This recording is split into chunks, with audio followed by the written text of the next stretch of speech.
Bonjour, Ciné-Chat, c'est le talk-show qui porte un regard unique sur le 7e art. Et aujourd'hui, pour célébrer en beauté ce début d'année, une double programmation avec tout ce que vous avez toujours voulu savoir sur Prometheus et Alien Covenant sans jamais oser le demander.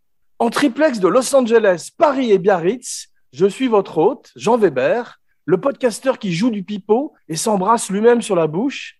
Et mon équipage est composé de... Philippe Sedbon, on fait pas d'aliens sans casser des œufs. Laurent Vachaud, dans l'espace, personne ne vous entend podcaster. Et bienvenue dans Ciné-Chat. On recommence, j'oublie. Et bienvenue dans Ciné-Chat. Il était une fois deux films peuplés de monstres polymorphes et pervers, mais assez parlé de mes co-hôtes, et parlons plutôt de Prometheus 2012 et d'Alien Covenant 2017, réalisés par Ridley Scott. Et maintenant, To Infinity and Beyond.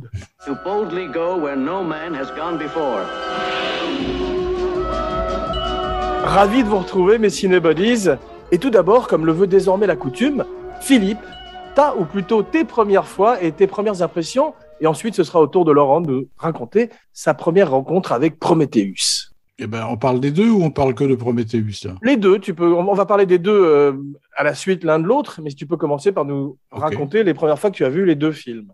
Eh ben, la première fois que j'ai vu les deux films, je les ai absolument détestés, cordialement. Et j'ai fait un parcours sympa puisque je les ai bien aimés cette fois, surtout le premier. Tu les avais vus en salle, les deux, ou tu les avais vus après ? Non, je ne les ai pas vus en salle. Moi, je les ai vus en salle au moment de leur sortie respective.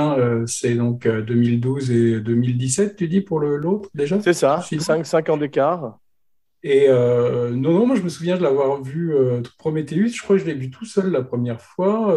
Et non, moi, ce qui est particulier, c'est que j'ai beaucoup aimé Prometheus, même si j'avais conscience de défauts de scénario, d'invraisemblance, je ne sais pas comment on peut appeler ça, qui ont été pointés du doigt après par pratiquement 99% de la planète cinéma. Je trouvais que tout le monde avait été très dur avec ce film et ça me faisait en fait l'aimer encore plus. Après Covenant, je l'ai vu aussi au moment de sa sortie. Alors, j'aime un peu moins Covenant que Prometheus, mais quand même, moi, j'y prends beaucoup de plaisir et j'y prends plus de plaisir en fait qu'aux suites officielles. Enfin, non, Aliens de Cameron, c'est quand même formidable, mais j'aime pas du tout, moi, le Alien 3 de Fincher et j'ai encore moins le Résurrection de Jeunet.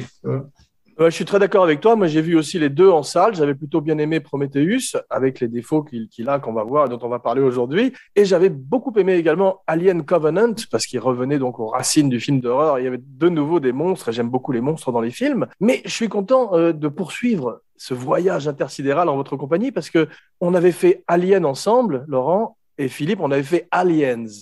Exact. Donc, comme tu dis, c'est très intéressant de les étudier dans leur continuité, parce qu'en 79, tu avais Alien, Ridley Scott fait ce chef-d'œuvre qui est un de mes 10 films préférés de l'histoire du cinéma.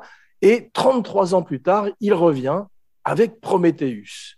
Alors, première question, pourquoi envoie-t-on dans l'espace, au fin fond de la galaxie, une telle bande de branleurs pour répondre aux questions les plus importantes de l'humanité ? C'est vrai que pour aller chercher Dieu, ils auraient peut-être pu fignoler un peu l'équipe, quoi. On va parler en particulier de ce géologiste et de ce qui déteste tout le monde, ce roux Sean Harris, qui est incroyablement désagréable, et de Rafe Spall, qui joue son acolyte. Et c'est un équipage qui est aussi antipathique qu'il est peu mémorable par rapport au premier équipage d'Alien. Ouais, et c'est pas ce qu'il y a de mieux dans le film. On va voir que, à mon avis, une des meilleures choses, et on va en parler beaucoup aujourd'hui, c'est Michael Fassbender lui-même, qui est extraordinaire. Oui, j'aime bien Noomi Rapace aussi. Noomi Rapace est formidable aussi. D'ailleurs, j'ai des questions sur Noomi Rapace pour toi, Laurent, un peu plus tard dans l'émission, en particulier par rapport à sa relation avec Brian De Palma, ton ami Brian. C'est assez marrant parce que je me souviens qu'au moment de la sortie de Prometheus, en fait, je me souviens que j'allais dîner un soir dans un restaurant à Montparnasse. Et alors, franchement, c'est quand même assez génial. Je suis tombé nez à nez avec Brian De Palma dans la rue, si tu veux, tu vois, au Carrefour Vavin. Et alors, je lui dis, mais qu'est-ce que vous faites là? Il me dit, j'attends des amis. C'était devant le Dôme, tu vois. Il a cru que tu le poursuivais, non? Et il a dû croire, je sais pas, que je le harcelais parce qu'il avait l'air aussi surpris que moi. Je l'avais pas vu depuis un moment. Hein, quand C'est même. body double avec toi. Et on a discuté 5 minutes comme ça avant que je continue mon chemin. Et il me disait en fait qu'il venait de voir Prometheus en projection de presse parce que lui il venait de finir un film avec Noomi Rapace. Et quand je lui ai demandé, moi je l'avais pas vu encore, et quand je lui avais demandé si ça lui avait plu, il avait juste levé les yeux au ciel comme ça sans rien dire, tu vois. Donc j'en avais déduit que ça lui avait pas plu du tout. Et après, effectivement, il m'a parlé plus tard, plus tard, même l'année d'après, je sais plus quand est-ce qu'on s'était reparlé, de ses rapports avec Noomi Rapace, qui était quand même assez compliqué. Je sais pas si Ridley Scott a eu les mêmes. J'ai l'impression On peut en parler tout de suite parce que moi je me suis replongé à l'occasion de l'émission dans ton livre, ton extraordinaire livre d'interview avec Brian De Palma, et en particulier sur ses collaborations avec Noomi Rapace, qu'il compare d'abord à Jack Palance. Je sais pas si c'est pour ce côté de visage. Non, mais il la hait à un point où. Mais attends, surtout, il dit que c'est la première fois qu'il s'est aussi mal entendu avec un acteur depuis Cliff Robertson sur Obsession. Avec qui ça s'était mal passé. Non, il y a eu Gary Sinise aussi, où ils étaient à couteau tiré aussi. Moi, je me réfère à ton livre et il dit qu'elle lui envoyait des notes tous les jours et qu'elle remettait en question à chaque fois sa mise en scène. Non, elle les a obligés à réécrire le scénario, je ne sais pas combien de fois, parce que moi, je suis assez copain avec Nathalie Carter, qui était en fait la scénariste du Crime d'amour de Corneau, qui était le film qui avait inspiré Passion, hein, donc de Palma. Ça, ouais. Et elle était venue donner un coup de main à De Palma à Berlin, où ça se tournait, et elle m'avait confirmé que l'autre, elle changeait d'avis tous les jours, il fallait réécrire des répliques, enfin, c'était l'enfer. Noomi Rapace, alors, parce que je dois parler un peu d'elle pour l'instant, est-ce que elle n'a pas été rappelée pour le deuxième film Alien Covenant, comme on le dit, à cause des studios, ou c'est parce que Ridley Scott voulait pas retravailler avec elle? Parce que apparemment, elle n'a que du bien à dire de Ridley Scott dans les interviews que j'ai lues, et Ridley Scott l'a quand même fait revenir juste pour un petit film promotionnel sur le net, pour le deuxième film, ce qui est un petit peu insultant, si tu veux, et on la voit viviséquer sur une table aussi, en tous les cas, son mannequin. Ouais. Je voulais savoir si tu savais pourquoi elle n'était pas revenue dans Alien Covenant, où elle aurait pu tout à fait avoir un rôle plus important. Et je crois dans une mouture précédente, elle avait un rôle plus important d'ailleurs. Alors ça, je ne sais pas du tout. Hein. Je ne sais pas du tout si c'était prévu qu'elle revienne. Moi, je trouve qu'il y a un truc, de toute façon, on en parlera sûrement tout à l'heure, après, qui n'est pas très bien foutu dans Alien Covenant pour tout ce qui... Même moi, j'ai trouvé que tout le retour sur la planète des ingénieurs, là, je trouve ça trop bref. Enfin, le côté, en fait, où on voit le poison se disperser, tout ça. Enfin, je trouve que ça aurait... Moi, je m'attendais à quelque chose de plus conséquent. Je trouvais que c'était un petit peu expédié. Et effectivement, on expédie un petit peu aussi le sort du personnage de Noomi Rapace. C'est-à-dire en fait, c'est un peu le problème des deux films, et on va voir qu'il y a beaucoup de reshoots au sein de ces deux films. C'est que, je sais pas si tu es d'accord avec moi, Philippe, mais on a l'impression qu'il y a deux films qui se battent un petit peu ensemble en duel, comme Les Duellistes ou comme Le Dernier Duel. C'est-à-dire un film sur des grandes questions métaphysiques, philosophiques et religieuses, et un film qui est Alien, un film d'horreur avec des monstres. Prometheus, il s'en éloigne au maximum, puisqu'il crée un nouveau bestiaire. Mais ils reviennent après. On va parler en fait des deux films en faisant des bonds d'Alien d'un film à l'autre, parce que effectivement, Alien Covenant est ce qu'on appelle en anglais le course correction. Tu sais, c'est le terme préféré de Tom Cruise. C'est quand on fait une correction en vol pour un pilote, et qu'effectivement entre le premier Prometheus et Alien Covenant, on lui a dit bon, au début il voulait plus parler des aliens, il en avait marre du monstre de Giger visiblement. Et dans le deuxième, on lui a dit attends, Pépère, mets-nous des aliens et mets Alien dans le titre aussi. Philippe. Ouais, moi, ce qui m'avait vraiment pas plu du tout la première fois, et là, je suis passé un peu dessus en me disant, après tout, profitons du spectacle, tu vois. Ouais. C'est une espèce de déception, effectivement, sur le peu d'intérêt des personnages des ingénieurs. C'est-à-dire, en fait, ils se réveillent, ils se castagnent, on les retrouve à la fin, ils se castagnent. Tu vois ce que je dis? T'as envie de leur parler un peu. Très bien. J'ai une autre question pour vous, d'ailleurs, scénariste. Ils créent l'humanité apparemment avec leur ADN au début sur cette planète qui apparemment n'est pas la Terre en plus, donc pour compliquer les choses. Tu sais, avec cette magnifique séquence au bord de cette rivière filmée en Islande. Et ensuite, après avoir créé les hommes, ils veulent les détruire de façon sauvage, ils les haïssent. Pourquoi? Je sais pas, ils ont dû les décevoir quelque part. Ils ont dû écouter Abracadapod. Si, moi, alors, tu vois, on n'a pas compris le même truc parce que moi j'avais compris que c'était la Terre au début. Oui, mais j'ai lu dans plusieurs articles que c'était pas la Terre, justement. Comme si c'était pas assez compliqué. Moi aussi, j'avais compris que c'était la Terre. Hein. Moi aussi, bien sûr. C'est naturellement le début de l'humanité, puisqu'en plus, le mythe de Prométhée est censé avoir créé les hommes à partir d'argile. Or, cette espèce de black goo, cette espèce de boue vivante noire, est l'argile des ingénieurs, une argile maléfique, guigueresque, comme on va le voir. Prométhée, c'est le nom du livre de Frankenstein de Mary Shelley, le Prométhéeus moderne. Donc, c'est très inspiré de Frankenstein et de la créature de Frankenstein, en particulier avec le personnage de Walter, joué magnifiquement par Fassbender. Je crois que tu es très fan, Philippe, de Fassbender. J'aime beaucoup Fassbender. Ouais, moi aussi, je l'avais découvert peut-être avec Eden Lake. C'est ce film d'horreur terrifiant. Moi aussi. Tu l'as vu, Laurent? Eden Lake. Oui, bien sûr, formidable. Et moi, je crois que je l'ai vu en plus dans la première fois. Je crois que c'est dans un film, curieusement, de François Ozon. Ah, c'est possible. Qui s'appelle Angel. Ok. Art. Un film en costume anglais. D'après un roman d'Elizabeth Taylor, pas l'actrice, la romancière. C'est un film assez curieux, qui n'est pas complètement réussi, et c'est lui qui jouait le rôle masculin principal. Depuis, il a une carrière magnifique, puisqu'on l'a vu dans Shame, dans Hunger, c'est les films de Steve McQueen, il est fantastique dans Inglourious Basterds. Il a du mal un petit peu à se trouver commercialement, puisqu'il a essayé de commencer des franchises, en particulier avec Assassin's Creed, qui a été un bide, et il a joué longtemps aussi Magneto jeune, dans les X-Men. Donc là, je ne sais pas très bien ce qu'il fait en ce moment, mais c'est vrai que c'est quelqu'un qui est intéressant à suivre, mais qui semble avoir du mal à trouver sa place dans le cinéma à l'heure actuelle. Je me souviens d'une fois, je crois que j'en ai pas parlé dans un podcast déjà, parce que dès que je peux citer l'anecdote, je me souviens d'une fois être allé voir Shame de Steve McQueen, dans lequel il jouait. Je ne l'ai pas vu, il paraît qu'il a une énorme bite, comme Willem Dafoe. Je ne me souviens pas qu'on voyait sa bite. Si, on la voit. Ah ouais, donc Philippe est un spécialiste. On la voit plus que lui, mais... Elle est créditée au générique, je crois, d'ailleurs. Et je me souviens que c'était un cinéma des champs, je ne sais plus si c'était le Gaumont, un truc qui n'existe plus, le Gaumont Ambassade ou comme ça. Et j'étais donc assis dans la salle et je vois arriver Roman Polanski, Emmanuel Seigné et une autre nana qui s'assoit carrément, mais un fauteuil entre nous, quoi. Tu le connaissais déjà à l'époque, Polanski? Je le connaissais, oui, mais je suis pas allé lui dire salut Roman, comment ça va? Et en plus, il venait de sortir du chalet là. C'était après le house arrest, tu vois, là où il était en captivité. Il venait juste d'être relâché, tu vois, ça devait être 2009.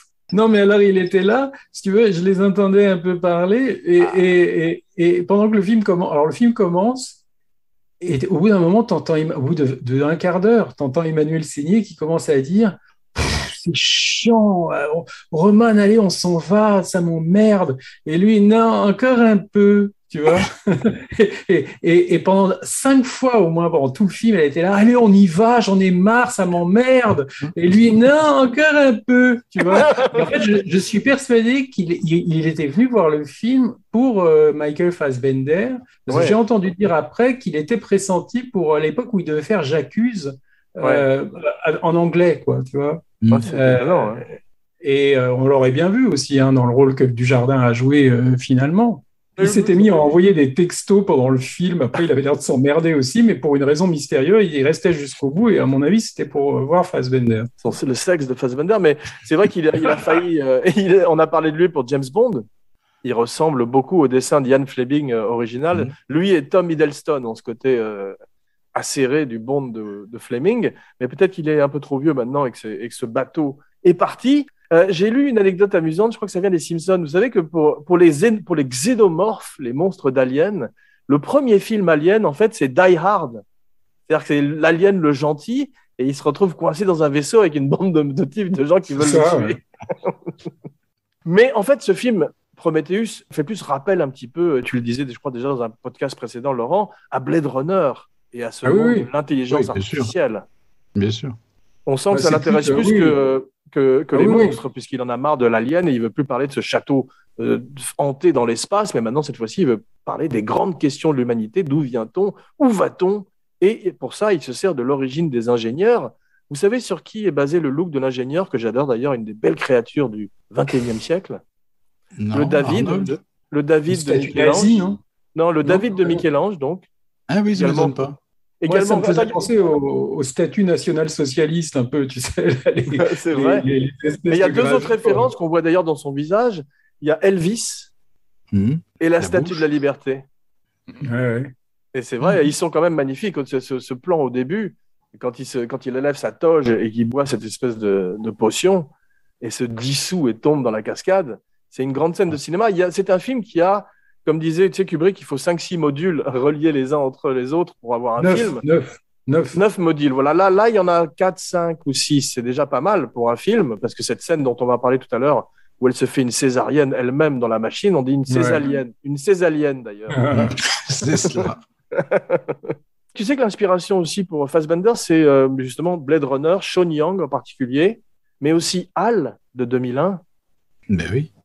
Le film référence beaucoup 2001, avec en particulier les vieillissements sur Guy Pearce, étonnant vieillissement, pas très réussi d'ailleurs. Surtout au début, même là, quand tu vois l'ingénieur boire l'espèce de caviar liquide, là, c'est l'aube de l'humanité en fait. C'est quand l'humanité est créée, c'est un peu le monolithe en version vivante, tu vois. C'est vrai, on sent qu'il veut faire son 2001, plus que son film de... Alors, oui, mais c'est ce qui a été très critiqué, parce que Alien, finalement, le premier, c'est une série B, enfin, c'est un scénario de série B, tu vois, la bébête tapie dans le noir, mais simplement réalisé avec des moyens de série A, quoi, avec un style que d'habitude tu vois pas dans ces films. Est-ce qu'on l'a critiqué pour Prometheus et pour l'autre, parce qu'il y avait une volonté d'élever le débat, tu vois, de tout d'un coup vouloir faire rentrer un peu du philosophique. Ça fait penser un peu à la carrière de Spielberg aussi, où il commence avec Jaws, qui est un film qui élève ce genre. Oui, mais Spielberg, il n'est jamais allé dans des réflexions, à mon sens. AI, il essaye quand même. Ouais, mais c'est quand même plutôt un truc de Kubrick, tu vois. Il a jamais vraiment voulu expliquer l'origine de l'humanité, enfin des questions philosophiques, tu vois. Ça reste quand même Spielberg assez... beaucoup plus grand public quand même. Tandis que là, je pense qu'il y a une volonté de Ridley Scott un peu peut-être prétentieuse, parce qu'il y a quand même toujours un côté chez lui qu'on peut lui reprocher, un petit peu comme ça, solennel, tu vois, un peu un manque d'humour dans certains scénarios. Mais d'abord, c'est pas toujours c'est pas un scénariste, Ridley Scott. Donc les défauts du film, là, je pense, il en Moi, je suis très fan, mais je le compare à Spielberg parce qu'il a aussi, comme Spielberg, beaucoup de hits et miss. Il a beaucoup de grands films, mais aussi beaucoup de films pas terribles dans sa filmographie. Oui, mais c'est une sorte de réalisateur, on lui a reproché d'être une sorte de... Ça, c'est le côté film de pub, enfin, pubard. C'est le côté cinéaste de commande de luxe, un peu, tu vois. C'est-à-dire que on dit, il n'a rien à dire, mais il le fait magnifiquement. Mais moi, je trouve que c'est pas vrai, parce que... c'est pas parce qu'il écrit pas les scénarios, tu vois, qu'il est pas là. Moi, je trouve dans tous les films, il y a un rapport sur les infanticides ou les parricides, enfin les rapports meurtriers entre le créateur, la créature, ou le père et le fils, que tu peux voir même juste dans le Paul Getty, là, tout l'argent du monde, parce que tu vois bien l'espèce de grand-père qui déteste sa progéniture, tu vois dans Gladiator, tu as aussi Joaquin Phoenix qui tue Richard Harris. Ces familles shakespeariennes qu'on voit dans Gladiator et qu'on retrouve dans House of Gucci, justement, c'est qui s'entre-déchirent. Oui. Mais Blade Runner aussi, tu vois, c'est l'androïde qui tue son créateur, c'est le côté aussi frankensteinien. J'ai pas encore vu le dernier duel ni House of Gucci, mais il paraît qu'ils sont tous les deux pas mal, et c'est quand même extraordinaire d'arriver à faire un doublé comme ça à 84 ans, je crois. Bah oui. Mais moi, je trouve qu'il a quand même des thématiques, si tu veux, qui sont ce qu'elles sont, mais c'est pas juste un réalisateur de commande luxueux. Alors, il a fait des mauvais films, comme qui n'en a pas fait, tu vois. Enfin, même les plus grands metteurs en scène en ont. Mais je trouve que la critique est incroyablement dure avec lui, tu vois, alors qu'elle est incroyablement plus indulgente avec des cinéastes beaucoup moins doués. Je trouve même que les derniers Star Wars ont eu des fois des critiques bien meilleures que Prometheus ou Alien Covenant, alors que c'est quand même bien plus médiocre, tu vois. Ouais, enfin, moi j'aime bien les derniers Star Wars, sauf le tout dernier. Le dernier Jedi, qui était vraiment terrible. Moi, je déteste tous les Star Wars, à part le premier et... Mais toi, tu détestes les films fantastiques, toi. Non, bah, tu rigoles. Non, les films de science-fiction, j'aime pas toujours ça. Mais Star Wars, à part le 1 et l'Empire contre-attaque, mais le reste, pour moi, c'est des purges, tu vois. À part Rogue One, mais c'est idiot. Enfin, c'est mal foutu. Et alors, la deuxième trilogie, pour moi, c'est pire que tout. Non, ce que je pourrais jamais défendre, ce sont les prequels, effectivement, celles faites par George Lucas. Ah ouais, non, ça c'est atroce. Avec Hayden Christensen, ça c'est atroce. Ouais. Mais même qu'il y a des gens qui les réévaluent aujourd'hui, mais moi je peux pas. Mais même les derniers, là, moi, à part l'espèce de remake du premier, là, que JJ, La Force s'éveille, qui est quand même une sorte J'aime de bien remake. aussi celui de Ryan Johnson, le premier qu'il a fait Ah aussi. non, mais je le déteste. Et j'aime bien Adam Driver en Kylo Ren. Mais on n'est pas là pour parler de Star Wars, on est là pour parler d'Alien. Et je voulais terminer sur Fassbender en disant qu'il s'était également inspiré de David Bowie dans The Man Who Fell to Earth. Control de tierra al comandante Tom. Yes. Et bien sûr de Peter O'Toole et Lawrence d'Arabie. T.E. Lawrence pour le look également, et de Dirk Bogarde dans The Servant de Losey. Oui. Il y a un côté nazi un peu, je trouve, avec son côté blond, tu vois. Enfin, tu Ouais. le verrais bien, Fassbender en nazi. Philippe, toi qui as écrit un livre sur les doubles, c'est extraordinaire comme on reconnaît quand il est Walter et quand il est David. T'as vu? Oui, incroyable. Incroyable. Et d'ailleurs, la meilleure scène du film, c'est quand on ne sait pas lequel c'est à la fin. C'est un clin d'œil, un baisser de paupières, c'est presque rien. Et le suspense est intolérable à cause de ça. Si c'est le bon ou si c'est le méchant, ça change tout. Ouais, c'est vrai. Même si on voit le twist un peu venir, il est réjouissant au possible à la Twilight Zone. Et c'est vrai que Fassbender est très nazi d'ailleurs à la fin avec ses embryons dans la gorge. C'est la fin de Alien Covenant dont on parle, donc c'est pour l'instant. Mais t'as vu, il a un accent américain quand il fait Walter, je crois, et un accent anglais quand il fait David. Ça, j'ai pas remarqué. Ça, j'avais pas remarqué. Ouais, c'est vrai. Moi, je l'ai remarqué cette fois-ci. Pour les différencier l'un de l'autre, il a fait, il garde son propre accent anglais quand il est là, et il prend un accent américain. Je trouve ce qu'on peut dire, c'est que Ridley Scott, c'est un des rares à faire des énormes productions comme ça, très coûteuses, très luxueuses, avec des fonds quand même extrêmement noirs, quoi, extrêmement pessimistes, parce que souvent la science-fiction ou la superproduction, c'est un peu P-end, un peu neuneux, tu vois. Lui, c'est quand même, tous ses films, c'est quand même, je trouve, d'une noirceur assez prononcée, tu vois. Cartel, on n'en parle même pas. Je n'ai pas vu Cartel, mais j'ai vu la scène, spoiler alert, où Brad Pitt se fait étrangler par un collier électrique dans la rue, qui paraît qu'il existe, ces colliers dans les cartels. Et c'est terrifiant, c'est une scène. Ah oui, oui. Enfin, pour moi, c'est une scène aussi atroce que le Chasebuster là, du premier Alien. Tu vois. Effectivement, il a souvent comme ça une scène très très choc qui sort du film dont on parle, puisqu'on voyait que son modèle pour le premier Alien, comme on avait dit, c'était Massacre à la tronçonneuse. Donc il a toujours cette volonté de choquer quand même. Et il y arrive très bien avec Noomi Rapace dans cette scène extraordinaire où elle se retire ce monstre du ventre et qui fait que tout d'un coup, il fait une scène vraiment mémorable, je trouve. Ah oui, c'est un chef-d'œuvre du genre, je trouve. Ouais. Et elle est très bien parce qu'elle est, on y croit, elle est crédible, je trouve, en scientifique. Alors, ce qui était un peu le cas d'ailleurs de Sigourney Weaver et aussi de Catherine Waterston par la suite, c'est qu'il prend pas des mannequins ou des gens.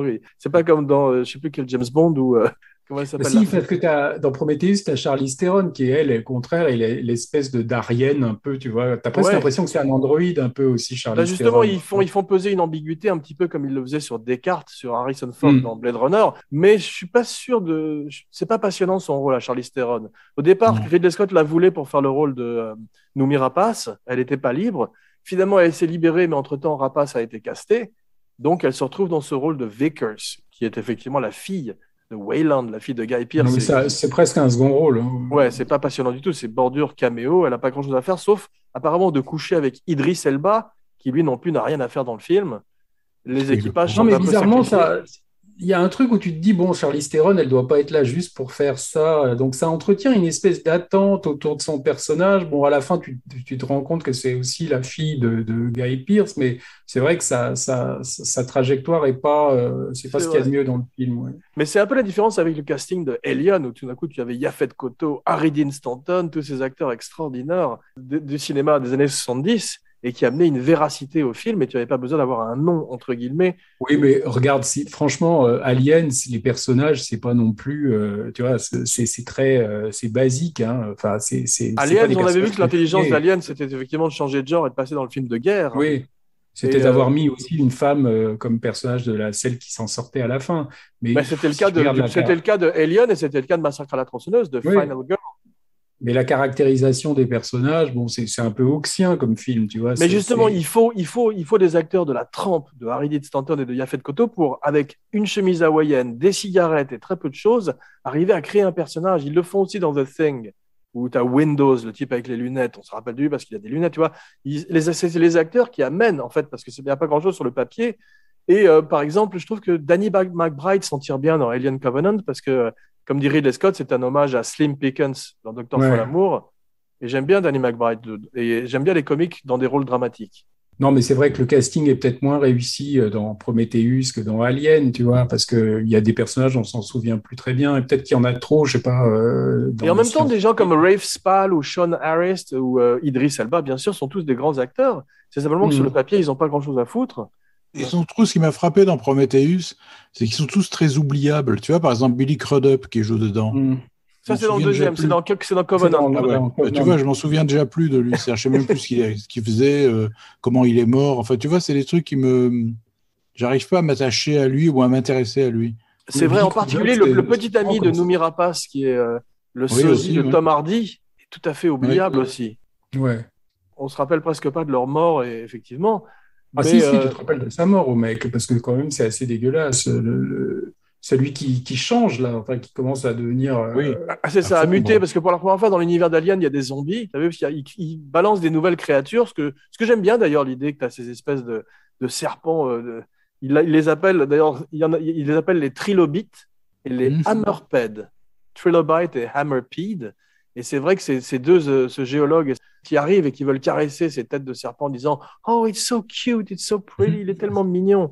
Ça, c'est une des scènes les plus risibles quand même de l'histoire du cinéma. Et il y en a quelques-unes comme ça dans le film. Mais franchement, quand tu vois quand même là, même avec ce qu'on a vécu avec le virus et tout ça, comme des scientifiques peuvent se planter ou dire n'importe quoi. Oui, mais de là à s'approcher d'un cobra alien qui se braque contre toi, tu irais pour le caresser, toi. De même que Billy Crudup qui arrive et qui met sa tête dans l'œuf. Même Ridley Scott a dit en interview, effectivement, il faut vraiment être très con pour arriver et mettre sa tête dans l'œuf. Mais on était obligé de le faire parce que c'était une référence à John Hurt. C'est comme s'ils jouaient leur greatest hits, tu vois. Il n'avait pas vu les films précédents, quoi. C'est ça, exactement. Mais il est pas mal, Billy Crudup. C'est un bon acteur qui n'a pas véritablement fait une carrière à Hollywood, mais tu as vu dans le rôle d'une espèce de pleutre qui ne sait pas très, très bien comment gérer sa place de capitaine dans l'équipage. C'est un des personnages qui est plutôt bien écrit et le fait que ce soit des couples dans le deuxième, je trouve ça intéressant. Non, mais c'est un bon comédien, mais oui, c'est vrai qu'il n'a jamais percé. Moi, je l'ai vu dans la série The Morning Show, là, vous voyez ce que c'est, il est vraiment très bon dedans. Je n'ai pas Apple TV, mais moi, je l'ai vu en Dr. Manhattan dans Watchmen et il était fantastique. C'est un bon acteur, effectivement. Hey, Mr. Spaceman, won't you please take me along? I won't do anything wrong. Je trouve que les films sont censés être des prequels. Vous savez, c'est censé se passer avant Alien et nous amener petit à petit à Alien, mais ça souffre également du même truc que Star Wars, qui sont des prequels aussi. C'est-à-dire que la technologie passée est plus sophistiquée que la technologie à venir, où tout d'un coup, ils se retrouvent dans des espèces de vaisseaux tout pourris dans Alien. Et là, on dirait une boutique Apple Store dans celui-là, t'as vu? Ouais, c'est pas pareil du tout. Moi, ce que je me souviens de Palma, il avait fait la gueule aussi pour Prometheus, parce qu'il avait l'impression qu'ils avaient recyclé, alors bon, je pense pas qu'ils y aient pensé, parce que le film est quand même pas mémorable, mais ils pensaient qu'ils avaient recyclé Mission to Mars, tu vois, où tu as la planète d'où vient la vie, et tu as une espèce de montagne dans laquelle on rentre et dans laquelle ça se passe à la fin, tu vois. Ouais. Où ils découvrent le secret de l'humanité dans l'espèce de... Et c'est un peu foutu pareil. Mais personne n'a vu Mission to Mars, à part toi. Ouais, c'est un peu ça, mais lui, il avait l'impression qu'on lui avait piqué un peu quelque chose, tu vois. Je crois que c'est la parano. Mais il m'a l'air un peu bougon, non?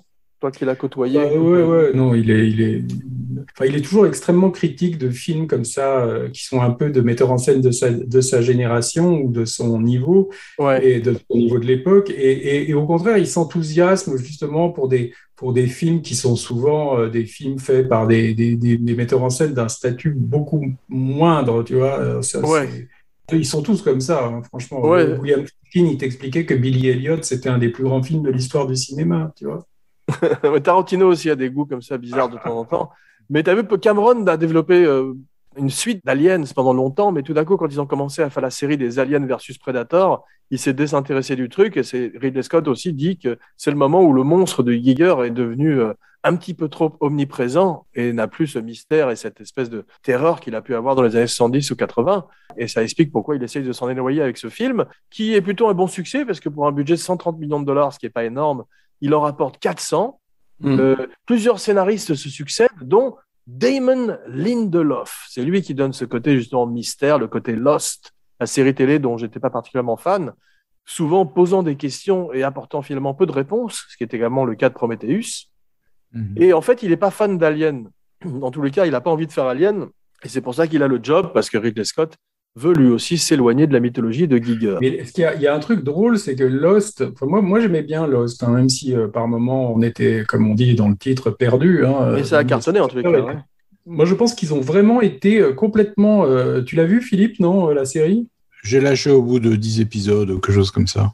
Et moi je pense qu'ils ont complètement pompé, alors est-ce que c'est consciemment ou inconsciemment, un album d'Hergé qui s'appelle Vol 714 pour Sydney, tu vois? Ah, c'est vrai, j'avais pas pensé. T'as les statues des ingénieurs aussi, là, tu sais, quand ils rentrent dans la caverne où en fait tu t'aperçois que c'est des extraterrestres qui ont construit ça, et que c'était une base extraterrestre dans le volcan, là, dans Vol 714 pour Sydney. Ah ouais. Et il y a un peu de ça dans Prometheus aussi, et je me demande s'il n'a pas injecté un peu du Vol 714 pour Sydney dans c'est possible. Et Lost, comme c'est un vol pour Sydney aussi, je suis quasi sûr que c'est influencé. De toute façon, Spielberg et tous ces gens étaient très fans de Tintin, donc c'est très possible qu'ils le lu aussi quand ils étaient petits. C'est un Tintin, moi je trouve, sur le plan du scénario, qui est assez costaud, le vol 714. Ah ouais, mais c'est très bien scénarisé en général, tous ces albums de bande dessinée. Prometheus est filmé en 3D, ce qui rajoute $10 millions au budget, dit Ridley Scott. Moi, je me rappelle l'avoir vu avec les lunettes en salle. Moi, je l'avais vu, je me souviens, sans les lunettes, parce que je déteste ça. Je trouve que ça détruit la photo des films. Quoi. Mais vous deux qui avez des lunettes, vous mettez les lunettes 3D par-dessus vos lunettes, donc c'est pas terrible. Ouais. Mais je trouve ça affreux, quoi. Toi, tu fais pas la 3D. Ouais. Non, je peux pas parce que j'ai pas la vision qu'on appelle ça binoculaire là, ou bilatérale. Tu sais, je vois que d'un œil ou de l'autre, mais les deux en même temps. En plus, tu as un œil de verre comme Minos. Non, tu vois comme Minos. C'est ça. Je vois mon œil de l'intérieur.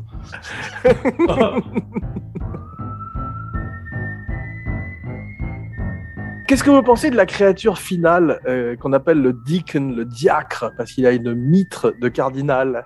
C'est pas une contrepétrie, rassurez-vous, qui sort du ventre de l'ingénieur. Le alien là. Ouais, on sent un peu le reshoot quand même, parce qu'on a dû lui dire, mets-nous un alien quand même, Ridley. Mais c'est ça, c'est évident. C'est une aumône. Le plan, c'est une aumône. C'est bon. D'accord, tiens, prends-le, ton alien. Il est très grand d'ailleurs quand il sort du ventre de l'architecte, il est déjà complètement formé. D'ailleurs, les gens se sont plaints de leur développement accéléré, parce qu'avant, il fallait quand même passer par John Hurt pendant plusieurs heures, incubé. Oui, mais c'est parce qu'il sort d'un ingénieur qui fait 2,50 m, non déjà. Oui, mais même dans Alien Covenant, en quelques heures, il passe d'une espèce de petit chest burster à un monstrueux alien. Et, dans le premier aussi, hein, dans le premier aussi. Une fois qu'il s'enfuit du ventre de John Hurt, il devient adulte en 2 heures. Ah oui, c'est vrai. Ouais, c'est vrai. Ouais. Ça me rappelle dans Spaceballs de Mel Brooks, quand l'alien sort du ventre de John Hurt également, et part avec un chapeau haute forme en chantant. Maurice Chevalier. Ouais. Comme un numéro de Broadway. Bon, après, on peut se poser la question de faire des suites, tout ça, à des films parce que Alien, ça date de quoi, 79, hein, le premier. Ouais. Donc ça fait 33 ans et quelques années. Est-ce que ça vient pas trop tard? Bon, je crois que c'est des films qui sont quand même devenus mythiques. Donc parce que même le deuxième Alien, c'était quand même 86, c'était pas loin du premier, tu vois. Après, je trouve que ça. J'ai pas vu les Aliens versus Predator. Le premier, c'était dans une pyramide au pôle Nord, ou je sais pas où. J'ai vu le premier, moi. J'ai vu le premier qui est pas détestable, et le deuxième est juste pas regardable du tout. Le deuxième, c'est un slasher movie dans la banlieue américaine, carrément, avec des aliens et des prédateurs. Ouais, c'était terrible. En tout cas, la force de Ridley Scott, c'est que tu as vu, beaucoup des sets sont construits en vrai. Il y a très peu de fond vert, finalement. Et puis, il va énormément en décor naturel. Et ça, c'est magnifique de voir des vraies locations. À Pinewood, il fait agrandir le studio de 30%, le studio de James Bond. Donc, effectivement, ces temples d'ingénieurs, c'est Giger. Giger visite le studio, d'ailleurs. Tu as vu, il meurt avant Covenant, mais il est vivant encore au moment de Prometheus. Et il donne quelques idées, d'ailleurs. On s'inspire de certaines choses qui n'avaient pas été gardées dans le premier Alien. Notamment, on va le voir dans Alien Covenant, ces merveilleux néomorphes qui sont blancs, presque translucides. Vous avez vu leur peau. Et ça, ils voulaient le faire dans le premier, mais ils n'avaient pas la technologie. Et ça rappelle un peu encore plus les tableaux de Francis Bacon, justement, ce côté gris, cadavérique. Mais visuellement, c'est quand même toujours assez beau, les films de Ridley Scott, tu vois. Moi, je trouve qu'on a un plaisir quand même assez esthétique à regarder ça, tu vois, parce que les films de science-fiction, c'est pas toujours extrêmement chiadé. Là, tu as quand même visuellement Je sais pas si tu as aujourd'hui dans le monde un metteur en scène qui a un visuel comme ça aussi travaillé sur des films grand public. Scott, tu peux regarder, c'est quand même toujours extrêmement l'image, le cadre, enfin c'est toujours formidable. Oui, puis il a une espèce de final cut en fait, que peu de gens ont à Hollywood. Surtout dans les films de Scott, je trouve ça la particularité par rapport à tous les Star Wars et autres films de SF, c'est que tu crois à tout, c'est-à-dire les décors sont crédibles. Tu vois ce que je veux dire? Tu te poses pas de questions, tu rentres dedans directement, tu t'essaies pas de regarder si c'est crédible ou pas, t'es dedans, quoi. Absolument, c'est un don qu'il a. Il fait ce qu'on appelle le world building en anglais. Il arrive à créer des mondes. Ouais. Et, immédiatement. Immédiatement, on entre dedans. Et que ce soit effectivement dans la Rome antique ou dans l'espace, il nous emmène. D'ailleurs, je trouvais qu'à un moment, il modelait un petit peu sa carrière sur celle de Kubrick. Les duellistes étant son Barry Lyndon, Gladiator son Spartacus, Alien son 2001. Enfin, Kubrick n'a pas fait l'âme de fond, White Squall ou Someone to Watch Over Me, tu vois, parce que lui, il a quand même fait des trucs. Et il a eu des vrais passages à vide, effectivement, parce qu'avant Gladiator, je me rappelle, c'était pas terrible, et en particulier ce film dont tu parles, Someone to Watch Over Me, qui était avec Tom Berenger. Oui, j'avais trouvé ça nul. C'était très mauvais. Le Christophe Colomb, là, c'est quand même pas bon aussi. C'est pas terrible, non, ouais. Non, mais il en a fait quand même vraiment des pas terribles. G.I. Jane, là, c'est pas bon non plus. Je crois que c'était son frère, moi, tu vois ça. Non. Toute la White Squall, G.I. Jane, 1492, Someone to Watch Over Me. Toute la série avant qu'il revienne avec Gladiator, en fait. C'est ça, oui, à peu près. Ouais. Il avait fait un film avec Nicolas Cage aussi qui ressemblait pas du tout à du Ridley Scott, tu te souviens? Oui, Matchstick Man. Oui, c'est ça. Qui était pas mal d'ailleurs, mais c'est vrai qu'il change souvent de style. Il y a une constante qui revient dans Prometheus et dans Alien Covenant, on parlait des bêtises que font cet équipage, c'est qu'ils enlèvent tout de suite leur casque quand ils arrivent sur une planète hostile avec des organismes qui peuvent s'infiltrer dans leurs oreilles, dans leur nez. Tout de suite, tu vu, et ils respirent à plein poumon. Ricola. Ça, c'est visuellement, parce qu'au bout d'un moment, tu te dis, voir que des mecs avec des casques tout le temps, on va plus savoir qui est qui, tu vois. C'est vrai.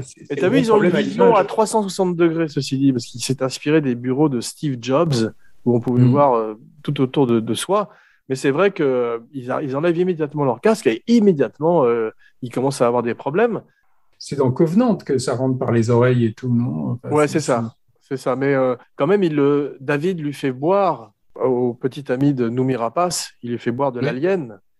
Mais le fond du sujet dans Prometheus, c'est qu'en gros, tu as des ingénieurs qui ont créé en fait l'humanité avec cette espèce de mixture là, qui a donné lieu à l'ADN mélangé à leur propre corps. Ouais. Et en fait, tu te dis qu'après, ils veulent liquider l'humanité. Pourquoi? Parce que l'humanité les a déçus, tu vois. Enfin, tu as l'impression qu'il y a une sorte c'est la question que je posais en début d'émission. Et pourquoi aussi, tout d'un coup, David devient le vengeur et le balance les aliens sur les ingénieurs, créant une espèce de génocide de leur planète et de leur peuple. Mais comme HAL 2000.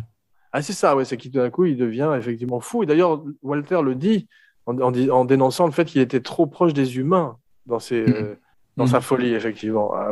Et c'est pour ça qu'on a fait des ordinateurs moins humains par la suite, qui est ce deuxième robot. T'as vu, au début, quand on voit David sur la planète, c'est un mélange de Iggy Pop et Obi-Wan Kenobi avec ses cheveux longs, t'as vu?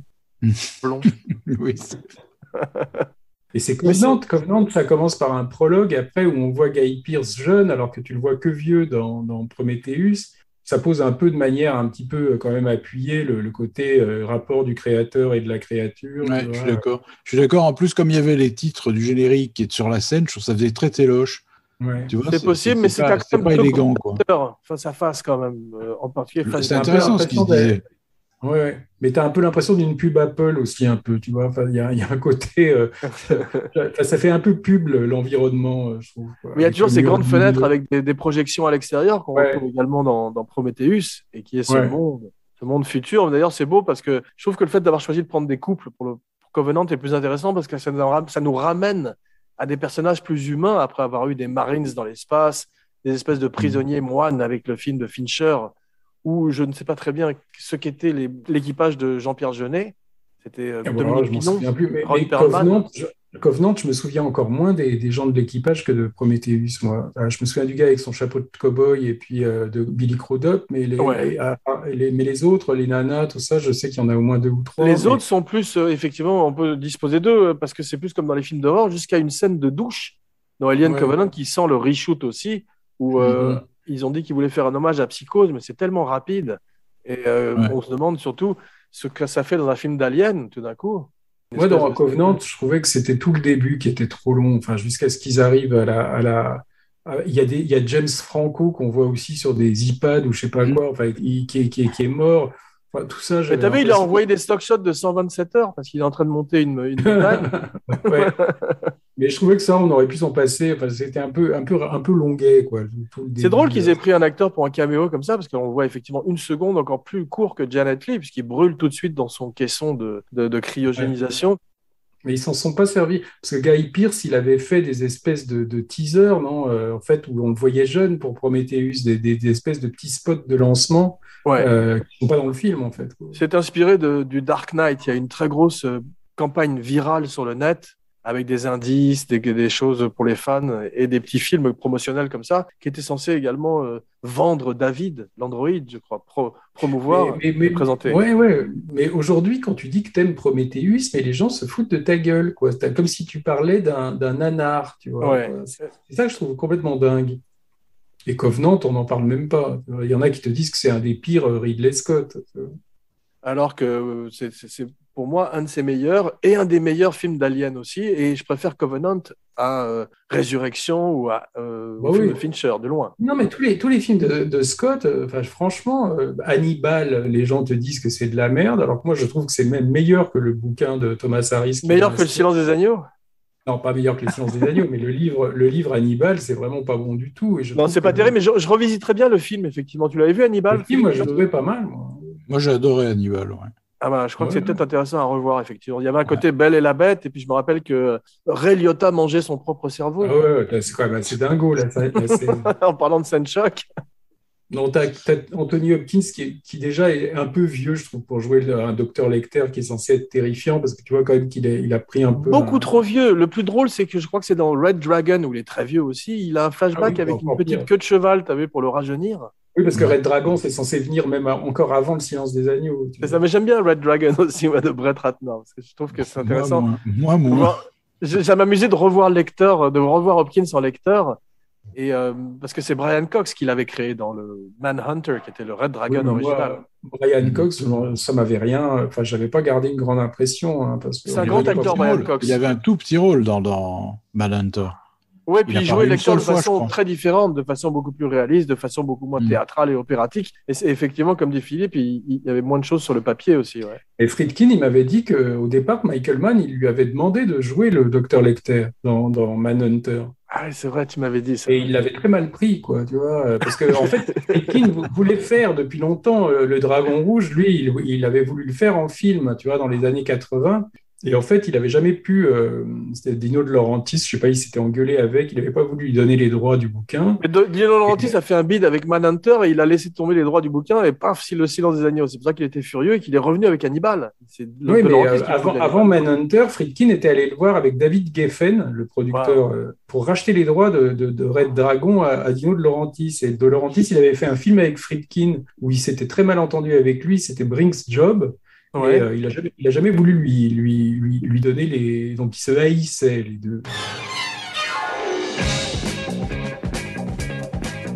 C'est vrai que la grosse différence entre Prometheus et Alien Covenant aussi, c'est l'arrivée de John Logan, le scénariste de Gladiator, mais aussi de Skyfall, qui lui est un très gros fan des aliens et qui va commencer à riffer autour du monstre de Giger beaucoup plus que dans le premier film. Et on a toutes sortes de créatures, comme dont je parlais, les néomorphes, qui sont très beaux. Et beaucoup de visuels cette fois-ci. On sent que Ridley Scott a véritablement envie de la montrer beaucoup grâce au CGI, ce qu'il n'avait pas pu faire dans le premier film, à cause d'un homme dans un costume qui est mort d'ailleurs. Tu as vu l'acteur qui jouait l'alien est décédé, Baleja Bodejo, je crois il s'appelle. Et je voudrais en profiter pour rendre un rapide hommage à Javier Botet, qui est le Duke Jones espagnol. C'est un acteur de 2 mètres de haut qui joue un des xénomorphes et qui jouait aussi dans Mama et qui jouait le zombie dans Rec. Tu te rappelles dans Rec, le zombie à la fin? Voilà. Ouais. Donc c'est aussi un de ces monstres. Dans Mama, il est terrifiant. Terrifiant, ouais. C'est un de ces acteurs comme Duke Jones, l'acteur de Guillermo del Toro, qui sont des grands acteurs de motion capture et dans ce cas-là également de d'animatronique extraordinaire, parce que l'ingénieur, c'est pas du CGI. Quand il est au bord de cette rivière en Islande, de cette cascade, c'est un type dans un costume, c'est extraordinaire quand même. Là, tu crois? Oui, bien sûr. Oui. Et ça donne ce côté plastique et statue de marbre, justement. Tu peux voir des photos de tournage où tu vois Ridley Scott à côté du mec. Tu vois, c'est un masque, c'est fou. Ah ouais. Ouais. Et moi, ce qui m'avait perturbé dans Prometheus, c'est que j'avais l'impression que, tu vois, l'image mystérieuse de Alien 1, là, quand tu vois l'espèce de space jockey, là, on l'appelle comme ça, un space jockey, le gars qui est le squelette, où tu vois qu'il a la poitrine explosée déjà. Il ressemble à un éléphant, ouais. Et en fait, c'est pas la planète sur laquelle s'est écrasé Enfin, moi j'avais l'impression au début de Prometheus que c'était la planète en fait sur laquelle les gens s'arrêtent dans Alien, quoi. C'est là où ils trouvent les œufs. Oui, moi aussi. Alors qu'en fait, non, c'est encore une autre planète. Donc, tu as l'impression qu'il y a encore des films entre Prometheus et Alien, tu vois. Et ça, je trouvais ça. Et puis, Ridley Scott veut en faire 2 de plus, où justement, avant d'arriver à Alien, petit à petit, on se rapproche de LV 627, ou je sais plus quel était. Oui, mais ça, je trouve que ça. Je me demande si c'est pas un peu. Ça complique un peu la mythologie. On sent qu'ils veulent essayer d'étirer et de faire ce syndrome de la franchise. Mais quand l'ingénieur, on le retrouve mort sur son siège, machin, c'est quand même la même silhouette que dans le Alien. Ah bah pareil, Non, c'est pas le même ingénieur, apparemment. Bah, il a la même position, il a la même poitrine éclatée. C'est leur technologie, tu as vu, c'est une technologie à base de flûte, à 6 schtroumpfs. Tu as vu d'ailleurs, ils commandent le médecin avec une flûte. Mais non, c'est vrai que c'est assez compliqué à comprendre. Mais il y a un film plus simple la même année, qui est un meilleur film d'Alien que Alien lui-même, qui est un film qui s'appelle Life. Vous avez vu ça avec Gyllenhaal? Oui, c'est pas mal. Oui, j'aime bien ça. Excellent film. Bon, et c'est un riff aussi autour d'Alien. Et c'est terrifiant, ce personnage, je crois qu'il s'appelait Calvin, le monstre. Et tu as vu, il ressemble à une espèce de nénuphar volant au départ, et petit à petit, devient une créature terrifiante. Ouais. C'était pas mal du tout ce film. C'était une série B, mais c'était pas mal du tout. Quoi. Très bon film, je le recommande aujourd'hui. Life, excellent film d'Alien, qui n'est pas un film d'Alien. J'ai un film de Ridley Scott que j'aime bien, en 2015, avant celui-ci, qui est Le Martien, The Martian, qui aujourd'hui a été réévalué et considéré comme une comédie. Il a gagné la meilleure comédie au Golden Globe. Et c'est vrai que c'est un film qui est truffé d'humour. Et je trouve que Matt Damon est formidable dedans. Appeler ça une comédie, c'est peut-être aller un peu loin, mais c'est vrai que c'était assez décontracté, quoi. Il y a beaucoup de vannes, tu verras. La comédie a disparu en Amérique et elle s'est déplacée dans les films de Marvel, dans ces films-là. Quand il cultive ses patates et tout ça. Là. Ouais, exactement. C'est un peu Robinson Crusoe sur Mars, déjà, tu vois. Enfin, c'est extrapolation.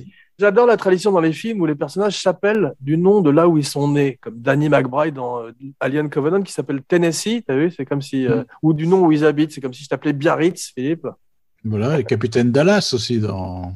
Ah ouais, c'est vrai que c'est une tradition effectivement. Ouais. Le film se tourne en Australie et en Nouvelle-Zélande, et le film est un peu plus décevant en termes de box-office. Il coûte 100 millions, un peu en dessous de 100 millions de dollars, ce qui est encore moins que Prometheus, et il rapporte simplement 240 millions de dollars à travers le monde. Pour l'instant, on n'est pas sûr qu'il y ait des sequels. Ils en annoncent, mais le film a l'air d'être un petit peu dans les limbes, dans l'espace. Alien Covid pour 2022, plus terrifiant malheureusement que tous les films précédents. Ridley Scott qui a quand même 84 ans, et même s'il a la santé...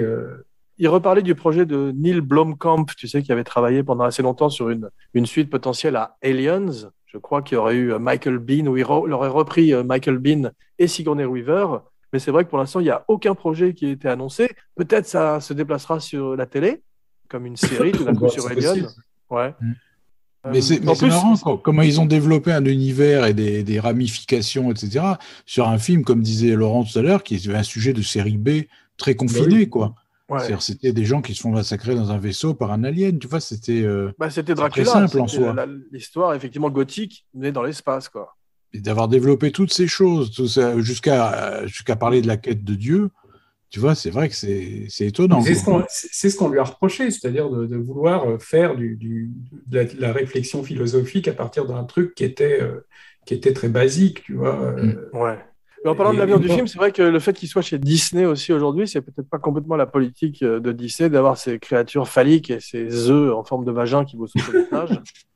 C'est sûr. S'il lui met des oreilles de Mickey, ça passera mieux. Hein. Il paraît que Walter, l'ordinateur, le robot, est nommé d'après Walter Hill, un des producteurs du film. Ouais. Ah oui. C'est drôle, et qui est revenu d'ailleurs pour Prometheus alors qu'il n'était pas présent sur les autres.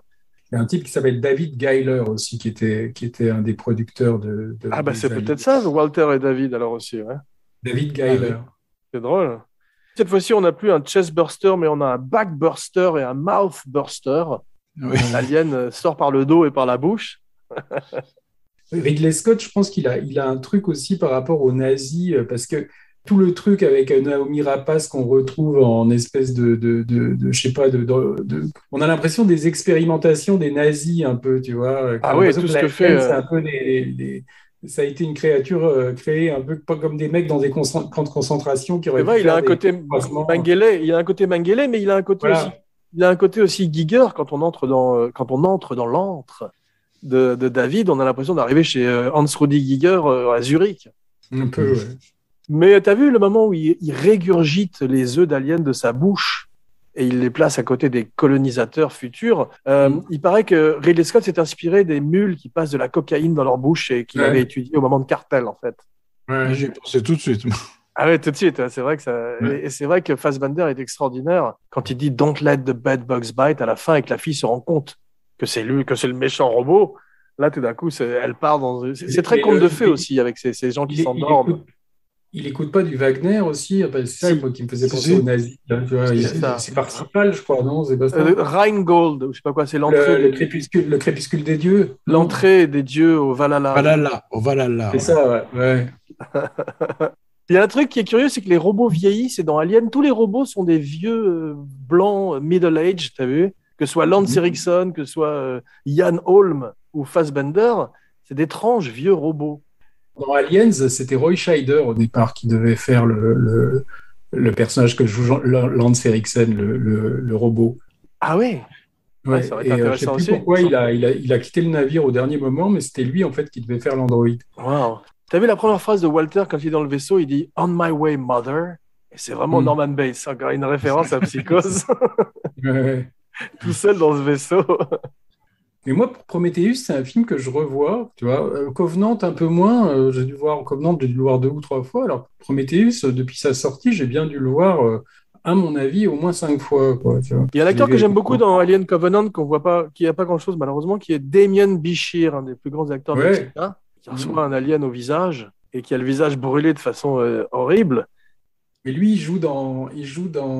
Non, c'est dans un Oliver Stone, je crois. Savage, je crois, il joue aussi, ce type, Damien Bichir. Ah ouais, mais c'est un formidable acteur. Il était dans un merveilleux film qui s'appelle A Better Life, une vie meilleure, qui était un peu le voleur de bicyclette, mais avec un jardinier mexicain à Los Angeles qui se faisait voler sa camionnette. Ah bien, je peux. Ouais, film très émouvant que je vous recommande aujourd'hui. C'est drôle, les ingénieurs, j'avais oublié, je trouve qu'ils ressemblent un peu aux Harkonnen de Dune, de Villeneuve. Oh bah oui, mais tu sais, tous ces trucs-là, moi je pense que Dune, après, c'est arrivé avant tout le monde, mais finalement, il a tellement été pillé. C'est pour ça que les films là, de Dune ont l'air, le Dune, là, le dernier, là, t'as l'impression que c'est une sorte de recyclage de plein de films qu'on a vus avant, alors qu'en fait, c'était le roman Dune qui était au début de tout. Hein, oui, on en avait parlé, c'est ce qui était arrivé également avec John Carter, qui était venu avant. Ouais. J'aime bien quand l'alien part vers le vaisseau à la fin, en courant, et se met ensuite à mettre des furieux coups de boule dans le pare-brise de Danny McBride. Ça m'a plu. On sent que Ridley Scott se lâche et se permet tout à coup, avec le numérique, de faire tout ce qu'il n'avait pas pu faire sur Alien. D'ailleurs, des inspirations de The Thing aussi. Tu te rappelles quand cette espèce de combat entre l'ingénieur et ce monstre énorme, cette espèce de pieuvre dans Prometheus, il y a un côté très The Thing et très Cthulhu de Lovecraft. J'aime beaucoup cette scène d'ailleurs. Ouais, très bonne scène aussi. Une des grandes non, mais scènes. finalement, ce qu'on a reproché à Prometheus aussi, et à Covenant, c'est-à-dire c'est de vouloir expliquer en fait ce qui relevait du mystère dans le premier, c'est-à-dire de se dire, finalement, des gens disaient, on s'en fout finalement de savoir d'où viennent les aliens, qui les a créés, puisque c'est la terreur pure, tu vois, et de finalement vouloir expliquer ça. C'était vouloir enlever un peu du mystère. Mais je suis d'accord avec toi, mais j'ai le même. Tu sais, autant j'adore Aliens, mais je me demande si après Alien, aucun des films qui ont suivi était véritablement nécessaire parce que tu avais un film magnifique qui était mystérieux comme ça. Et après, c'est comme quand on essayait d'expliquer les origines du Joker. J'ai pas besoin. Ça m'intéresse. Oui, Norman Bates avec les 3 suites qu'il y a eu. Exactement. Pourquoi on s'en a compris, quoi, tu vois, on s'en fout en plus. Ouais. Quoique Psychose 2, c'est vachement bien, le deuxième, avec il est marrant, un vieux Perkins. Mais ça n'empêche pas la qualité des films. C'est simplement après, tu te dis, pourquoi chercher à élaborer sur un truc qui était fermé sur lui-même, tu vois. Ouais, la messe noire a été dite, effectivement. Bah, c'est pour faire des ronds, quoi. C'est juste oui, les c'est mecs. ça, oui, à part ça, je veux dire. Oui, ouais, mais souvent, ouais, c'est comme toutes les suites, en fait, ne sont faites que pour avoir du succès. C'est presque un exercice en soi. Qu'est-ce que tu peux inventer? Et donc, ils sont obligés d'imaginer des trucs. S'ils font pas une ressuscité... Mais certaines, comme Le Parrain numéro 2 ou Evil Dead 2 ou Mad Max 2, sont des chefs-d'œuvre qui parfois même surpassent l'original. Ou Aliens, je trouve qu'il existe par lui-même, tu vois.